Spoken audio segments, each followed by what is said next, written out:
Je vais vous inviter à lire le texte qui se trouve dans le livre des Actes, au chapitre 2, les versets 1 à 13, et qui est au fondement de cette célébration d'aujourd'hui où nous nous rappelons particulièrement comment Dieu a donné l'Esprit Saint à son Église. Acte 2, versets 1 à 13. Lorsque arriva le jour de la Pentecôte, ils étaient tous ensemble en un même lieu. Tout à coup, il vint du ciel un bruit comme celui d'un violent coup de vent qui remplit toute la maison où ils étaient assis. Des langues leur apparurent, qui semblaient de feu et qui se séparaient les unes des autres. Il s'en posa sur chacun d'eux. Ils furent tous remplis d'Esprit Saint et se mirent à parler en d'autres langues selon ce que l'Esprit leur donnait d'énoncer. Or, des Juifs pieux de toutes les nations qui sont sous le ciel habitaient Jérusalem. Au bruit qui se produisit, la multitude accourut et fut bouleversée, parce que chacun les entendait parler dans sa propre langue. Étonnés, stupéfaits, ils disaient « Ces gens qui parlent, ne sont-ils pas tous galiléens ? Comment se fait-il que chacun de nous les entende dans sa langue maternelle ? Parthes, Mèdes, Élamites, habitants de Mésopotamie, de Judée, de Cappadoce, du Pont, d'Asie, de Phrygie, de Pamphylie, d'Égypte, de Libye cyrénaïque, citoyens romains, juifs et prosélytes, crétois et arabes, nous les entendons dire dans notre langue les œuvres grandioses de Dieu. Tous étaient stupéfaits et perplexes. Ils se disaient les uns aux autres « Qu'est-ce que cela veut dire ?» Mais d'autres se moquaient en disant « Ils sont pleins de vin doux. »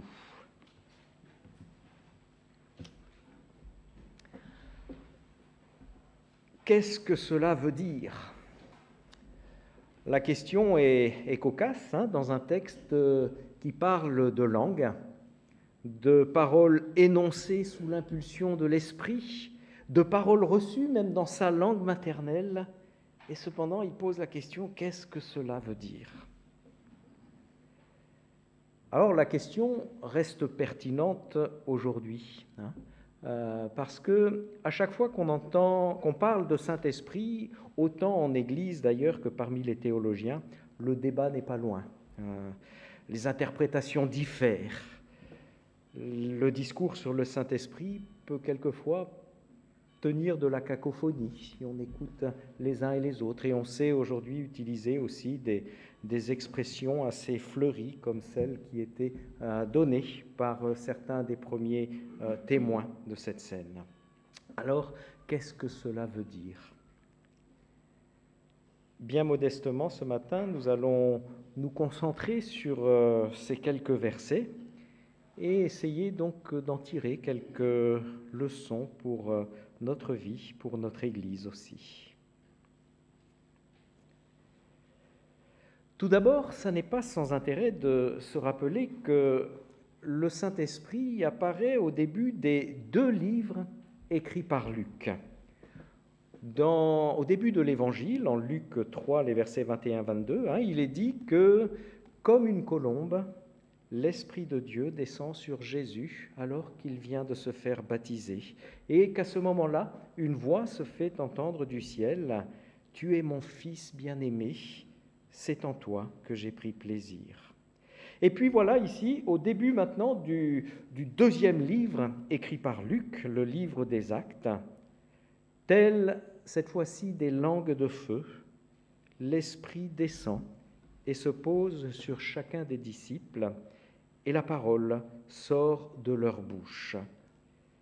L'Esprit est présent au début de ces 2 moments clés, comme pour signaler effectivement qu'il y a vraiment là 2 commencements importants, le ministère de Jésus, bien sûr, et puis maintenant celui de l'Église qui va prolonger ce ministère du Christ.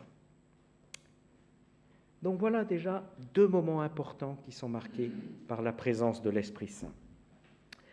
Ça n'est pas non plus sans intérêt de se rappeler que notre récit, ces quelques versets, il ne faut pas les prendre en les sortant de leur contexte. Il s'insère, ce récit, dans un contexte plus large qui commence au chapitre 1er du livre des Actes, au verset 15, et qui va jusqu'à la fin du chapitre 2. C'est comme ça souvent que les commentateurs, notamment Daniel Marguerat, que j'ai consulté ici, découpent le livre des Actes. Et on remarque ainsi que toute cette section-là du livre des Actes, elle est encadrée par deux passages qui sont assez proches, au fond, l'un de l'autre. Vous relirez Acte 1, 14, qui évoque les disciples qui étaient en prière, bien sûr dans l'attente de ce que le Seigneur avait promis, mais ils étaient réunis là en prière dans leur groupe. Et puis, à la fin du chapitre 2, acte 2, les versets 42 à 47, qui donne une photographie, alors peut-être un petit peu idéalisée, de la première église de Jérusalem, acte 2, 42 à 47, mais qui présente là encore les disciples réunis dans un même lieu, en prière, et avec un certain nombre d'autres éléments en plus qui sont donnés dans ces versets-là. Donc, cette section, elle est encadrée de ces deux passages des disciples rassemblés dans la prière, une fois dans l'attente et une fois accomplissant un certain nombre de choses, comme si, au fond, toute cette section voulait montrer comment on passe de ce groupe de disciples encore un peu perdu à cause du départ de Jésus, en tout cas pas encore organisé, comment ce groupe de disciples devient l'Église décrite à la fin du chapitre 2 des Actes. Et on voit que parmi d'autres choses, ici, évidemment, le rôle de l'Esprit, la présence de l'Esprit Saint est crucial. Alors venons-en à notre récit. On se rappelle que la Pentecôte, avant d'être le moment que nous célébrons, c'était une fête juive. Dans l'Ancien Testament, elle est présentée comme une fête des moissons. Elle se célébrait le 50e jour après la Pâque, d'où le nom d'ailleurs de Pentecôte, qui vient d'un mot grec qui signifie 50, justement.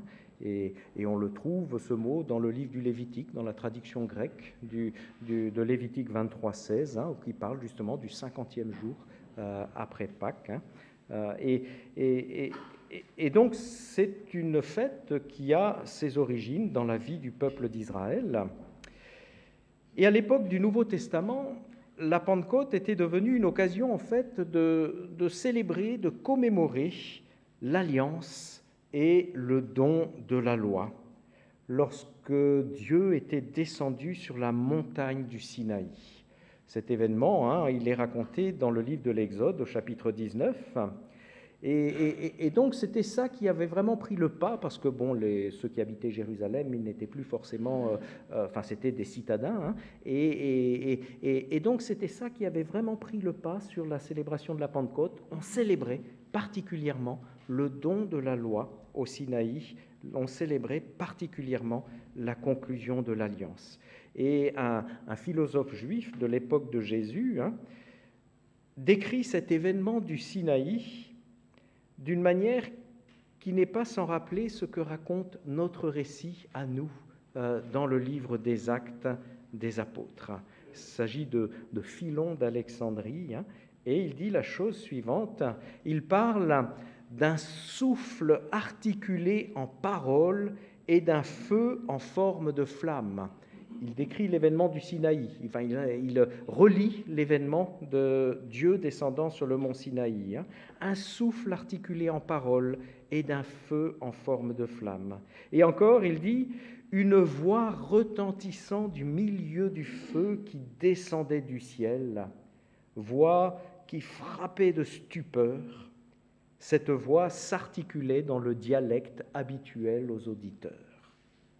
Voilà donc comment Philon d'Alexandrie décrivait l'événement du Sinaï. On peut se demander, est-ce que Luc, qui nous décrit ici l'événement de la Pentecôte, connaissait ce texte de Philon, c'est bien possible. En tout cas, tous ceux que j'ai consultés et qui commentent ce texte d'Acte 2 s'accordent à dire que Luc raconte l'événement de la venue de l'Esprit en faisant référence à l'événement du Sinaï. Il insiste, comme au moment où Dieu est descendu sur le mont Sinaï, il insiste sur le vent violent, sur le feu, qui souligne évidemment la venue de Dieu, la venue de la présence de Dieu, en Exode 19, comme ici en Acte 2, 13. Et les mots qu'il utilise, il parle de bruit, de feu, de voix, du verbe stupéfier, semble vraiment vouloir établir un lien direct entre les deux textes. Et en fait, il y a de très bonnes raisons de rapprocher ces deux textes, de les mettre en relation. D'abord parce que ces deux événements marquent la création du peuple de Dieu, le peuple de l'Ancienne Alliance, le peuple de la Nouvelle Alliance. En Exode 19, c'est le moment où un groupe d'esclaves hébreux en fuite accueille la présence de Dieu pour devenir une nation sainte, un royaume de prêtres. C'est ce qui est raconté en Exode 19. Notre récit, il parle d'un groupe de disciples encore un peu perdus à la suite du départ de l'ascension du Christ, qui s'est retrouvé là pour prier dans l'attente de quelque chose. Et ce groupe de disciples, après la venue de Dieu, en accueillant l'Esprit Saint, devient l'Église de Dieu, envoyée en mission dans le monde. Ces deux textes, donc, ils se ressemblent. C'est la création du peuple de Dieu, dans l'Ancienne et dans la Nouvelle Alliance. Et dans les deux cas, on nous rappelle que le peuple de Dieu, c'est d'abord le peuple où Dieu habite. Au fond, c'est ça qui crée le peuple de Dieu, qui fait le peuple de Dieu, c'est le fait que Dieu habite au milieu de son peuple. Dans l'Ancienne Alliance, c'était un sanctuaire, d'abord une tente faite de peaux de bêtes, et c'est d'ailleurs au mont Sinaï qu'est construite cette tente qui va accueillir l'arche de l'Alliance, qui symbolisait la présence de Dieu. Et puis plus tard, ce sera le temple que Salomon va construire, un temple de pierre. Dans la Nouvelle Alliance, le temple, cette fois-ci, c'est le peuple lui-même. Il est fait de pierres vivantes et Dieu y habite par son esprit. Le récit de la Pentecôte nous rappelle d'abord qu'en tant qu'Église, nous sommes le lieu où Dieu a établi sa demeure. Et même, il nous dit que nous sommes l'Église parce que Dieu a décidé d'établir sa demeure parmi nous. C'est sa présence, la présence de l'Esprit Saint qui nous fait Église. C'est l'Esprit de Dieu parmi nous qui fait que nous sommes son Église ce matin, ici, réunis. C'est parce qu'il est présent. Nous ne sommes pas seulement un groupe de disciples réunis, nous sommes l'Église parce que Dieu nous offre sa présence. On peut comparer encore les deux textes, Exode 19 et Acte 2, en allant un petit peu plus loin. En Exode 19, si Dieu descend sur la montagne, on remarque malgré tout qu'une distance est maintenue avec le peuple. Vous pourrez relire ce chapitre et vous constaterez que Dieu descend sur le sommet de la montagne. Alors là, il y a le vent, le feu, encore une fois, les tonnerres, les éclairs. Dieu descend sur le sommet de la montagne, mais le peuple, lui, doit rester en bas de la montagne. Et même, on a tracé une limite très stricte et il est demandé que le peuple ne franchisse pas cette limite sous peine de mort, dit le texte. Une séparation, donc, qui restait très fortement. Rien de tel dans notre récit. L'Esprit de Dieu, sous la forme d'un vent violent, toujours, avec, au travers d'un phénomène de feu, remplit la maison, se pose cette fois-ci sur chacun des disciples, de sorte, nous dit le texte, qu'ils furent tous remplis d'Esprit Saint. Il n'y a plus de distance désormais. Dieu se fait beaucoup plus proche à cause de l'œuvre de Jésus. La distance et même la séparation du péché a été effacée par le Christ sur la croix. Et c'est une des œuvres de l'Esprit que, quelque part, de nous appliquer le bénéfice de la mort de Jésus, que de supprimer cette séparation qui existait entre nous et Dieu. C'est une des œuvres de l'Esprit Saint de nous faire comprendre que en Jésus, Dieu s'est fait proche, que notre relation avec Dieu est devenue une relation, oui, qu'on peut qualifier d'intime. Par l'Esprit Saint, nous crions « Abba Père », nous dit l'apôtre Paul. Par l'Esprit Saint, ou plutôt l'Esprit Saint, témoigne à notre esprit que nous sommes enfants de Dieu. Ça, c'est la grâce du don de l'Esprit qui nous rend sensibles au fait que Dieu est devenu proche à cause de Jésus. Un théologien dont l'ouvrage d'ailleurs vient d'être traduit en français, Daniel Trayer, dit la chose suivante: « Le vent de l'Esprit de Dieu attache mystérieusement les croyants au Père, en suscitant en eux une foi d'enfant en Jésus. » C'est l'œuvre de l'Esprit qui nous attache d'une façon mystérieuse, qu'on ne saurait pas définir, mais peu importe, qui nous attache, qui nous lie au Père, en nous accordant, en suscitant en nous cette foi d'enfant en Jésus. Voilà comment l'Esprit agit maintenant. Une différence donc importante entre ces deux textes, Exode 19 et Acte 2.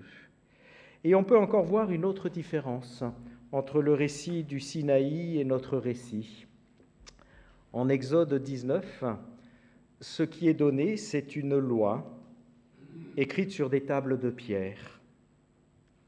En Acte 2, ce qui est donné, c'est l'Esprit de Dieu lui-même, qui est donné comme une langue de feu se posant sur chaque disciple.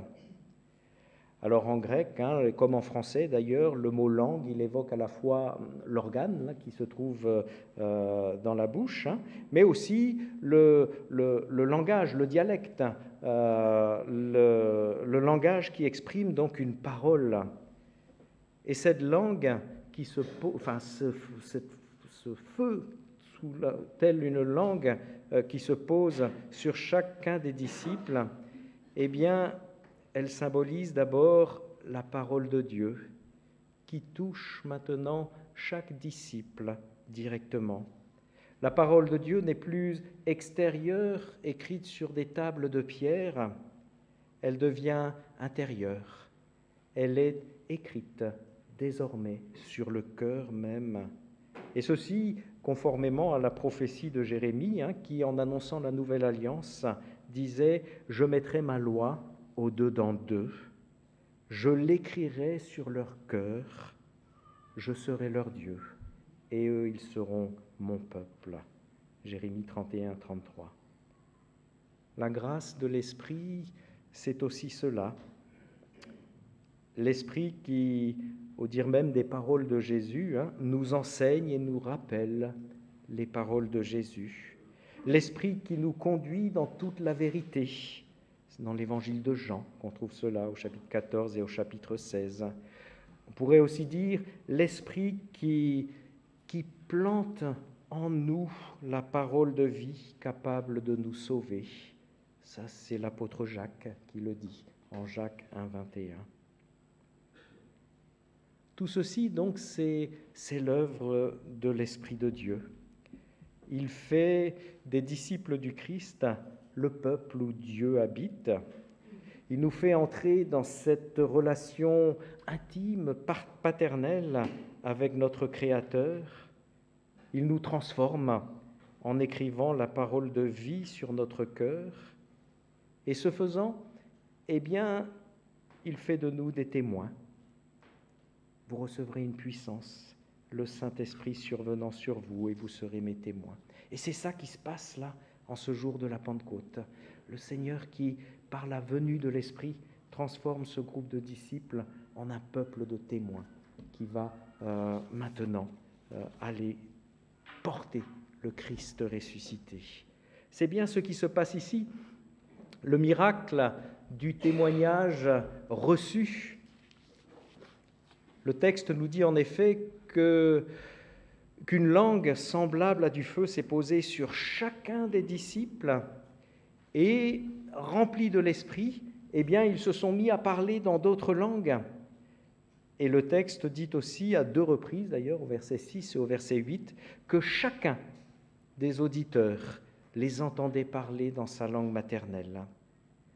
On pourrait dire, c'est le miracle d'une parole donnée par chacun des disciples à une parole reçue par chacun des auditeurs.